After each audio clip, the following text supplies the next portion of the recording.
In your morning news now, the La Crosse Police Department says one of their canine officers has died unexpectedly. Police say their German Shepherd Thor had not been himself, so they took him in for a veterinary visit. Doctors found Thor had a mass on his spleen. Even though surgery to remove it was a success, his recovery was not, and he died on July 4th with his handler by his side. Thor had over 500 deployments during his career. There will be a memorial for him in the coming weeks. Thor was 7 years old. A La Crosse teen arrested in connection to a violent beating of a man was in court.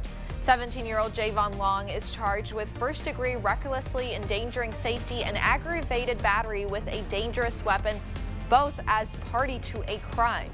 Both charges are felonies. According to the criminal complaint, first responders found a man on Gold Street bleeding from a head injury.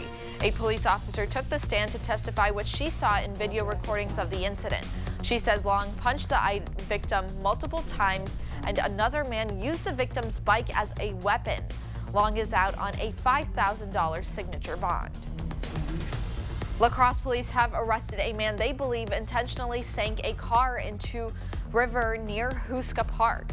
18-year-old Kavi Kampan is in jail on charges of burglary, stealing a vehicle, theft of a domestic animal, criminal damage to property, and felony bail jumping. According to the police report, the car had been stolen earlier this week after Kampan allegedly broke into a home and stole the resident's vehicle keys. Kampan is also accused of stealing gaming consoles and the resident's cat. Police say the victim was sent a video of the car sinking in the river. According to online court records, Kampan has several open court cases, including criminal property damage and second-degree sexual assault. 3 men have been arrested as part of a drug trafficking investigation.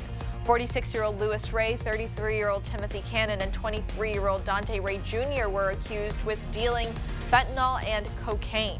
Officers say they seized 43.2 grams of fentanyl in 3 vehicles during the investigation. And La Crosse's Habitat for Humanity wants to think bigger with its projects. It's launching a new program to go from one house to revamping a neighborhood. The nonprofit is launching Renew the Block to approach home construction on a bigger scale, focusing on entire blocks and communities. The first project Habitat is looking to renew is the block of Avon Street between Sill and Clinton Street. The project will include the Northside Community Pool and Logan Middle School. Habitat's community outreach director says larger scale projects will better address community needs. Over the past several years, we've learned that our community needs so much more from us, and so we've developed additional programs around repairing homes, salvaging and deconstructing homes, focusing on neighborhood revitalization that sort of fill some essential gaps in our community right now. Habitat has built over 70 houses since starting in 2002. This year, they plan on building 11. And if you're looking for a family-friendly event that supports a good cause, the Weiss family is hosting a kids' carnival at Wygen Park this weekend. Admission is $10 and it will be held from 4 to 7 p.m. on Saturday. There will be live music, a silent auction, kids' games, and fun for the whole family. We will have more information on our website, news8000.com. As you head out the door this morning, temperatures are in the 60s with a few passing clouds, but for the most part, we're looking pretty sunny out there. We are going to be looking at mostly sunny skies for much of the day and turning pretty hot this afternoon.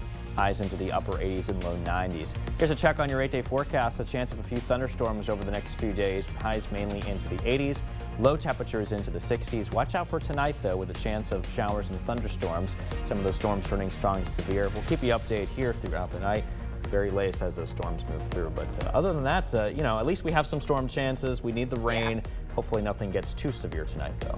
How was your weekend, by the way? Weekend was pretty good. You know, I mean, it was a nice weekend that we had weather-wise. Yeah. And, you know, especially yesterday, too. Well, how about you? How'd it go? Pretty good, pretty good. We said goodbye to Emily Haugen. Right, we bid her farewell on Saturday night and, you know, saw some people. Friday night, right? Friday night, my bad. Yeah, we get the days mixed up here. Yes. We saw some News 8ers, past and present, and it was It was good to see everybody again. Yeah, yeah, and then the weather was so nice. It wasn't too hot. No. There was a little Yeah. breeze. Mhm. Yeah, I don't That's know. nice. I'm looking forward to this week too. Yeah, hopefully more days like that. But you Yes. know, again, the rain is definitely much needed though. So. All right. Well, thank you for watching News 8 Now this morning. Don't forget to keep up with news of the day on news8000.com. And we'll have the latest updates on today's top stories on News 8 Now at noon. Have a wonderful morning.